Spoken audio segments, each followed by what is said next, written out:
Hey everyone, in today's video I'm going to walk you through how to make some custom name puzzles using two different species of wood. This particular one is going to be walnut and hard maple. It gives a lot of contrast, has a very professional finished look, and I think you're going to like it. Come check it out. To start the project, I used a word processing software to lay out the font and size of the letters, and then printed that out and glued the two pieces together so I could figure out the overall size of the base of the puzzle. For the base of the puzzle, I used a piece of quarter sawn hard maple, and then used a piece of black walnut for the letters. The two boards are roughly the same width to begin, but I cut them to the same length on the table saw. Then, using the bandsaw, I resawed the base down so that the top would be a 1/4 inch thick. The piece of maple was nice and flat and straight, but the walnut had a little bit of a twist to it. So I placed it on a planer sled and used shims to stabilize it so I could run it through the planer and level out the top surface. I ran it through the planer a number of times so I could remove all the rough material on the top and make sure the surface was nice and flat. Then I took the board off of the planer sled and referenced the flat side down, to make sure the other side was parallel to the flattened surface and had a nice smooth finish.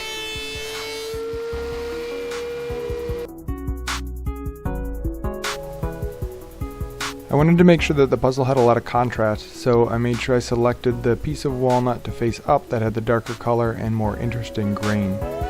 Then I applied double-sided tape to the top surface of the top piece of the base and secured the bottom of what will become the letters, the walnut, to the top of the base.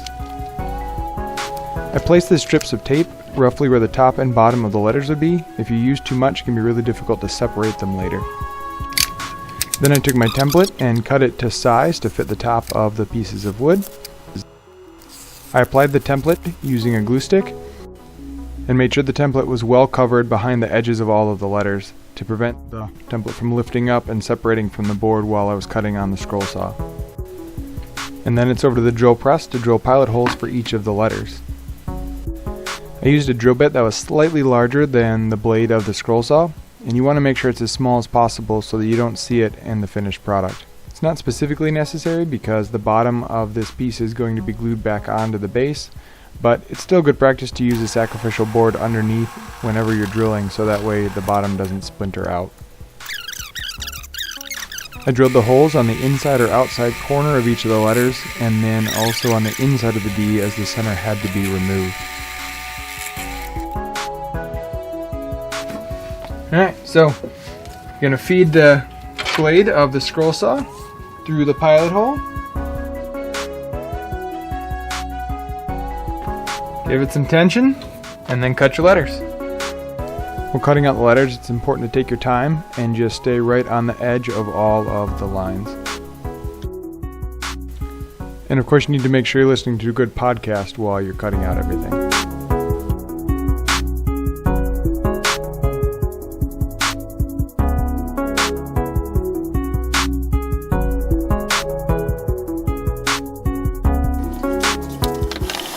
I separated the two pieces of wood with a small flat bar and then set the piece of walnut aside for a future project, which a video will be coming out soon. I removed the adhesive by rolling it back and forth with my fingers until it peeled off, and then did a quick test fit. I used a file on the inside of all the letters to smooth out corners and to remove any of the lines from the saw.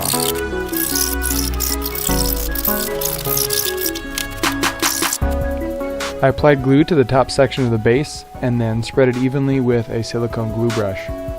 After spreading it out, I came back with my finger and removed some of the excess buildup around the edge of the letters so that when I clamped them together there wouldn't be a lot of squeeze out.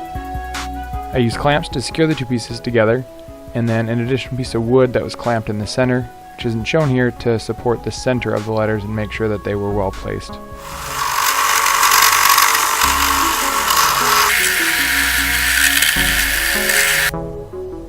While the base was drying, I drilled 1/4 inch holes with a Forstner bit through the back side of the letters, not going all the way through, but piercing down into the walnut layer.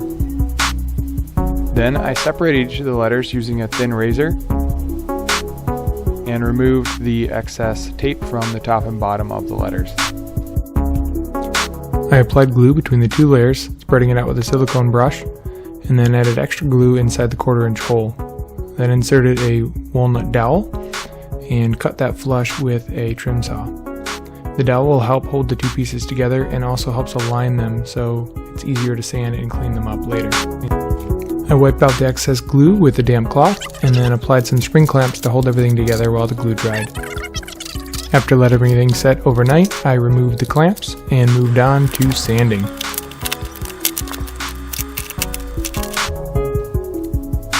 I used a belt sander to clean up the two faces of the letters, as well as all the outside edges that I could reach with the belt sander. Once I finished that, I came back with some files and a rasp and cleaned up all the inside edges. Then I used some sandpaper by hand to just soften all the edges and remove any of the file marks. I cleaned up the base of the puzzle by running it through the table saw, first the long edges along the fence, and then used a miter guide to clean up the shorter ends.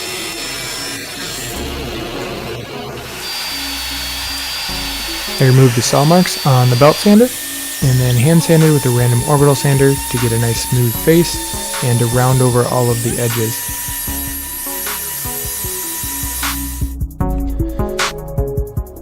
To protect the letters, I applied a food-safe oil and urethane finish. This particular one is by General Finishes, and it is a salad bowl finish. I dunked the letters to make sure they were well coated, and then after letting them sit for a little while, I used a rag to wipe off all of the excess. I repeated that 3 times, letting them dry in between each coat.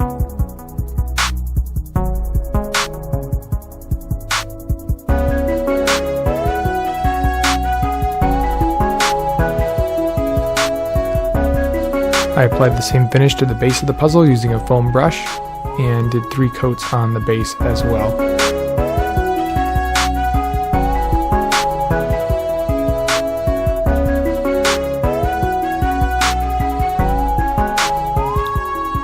I'm really happy with how this puzzle turned out. I love the contrast of the walnut and the maple, especially in contrast within the same letters of the puzzle.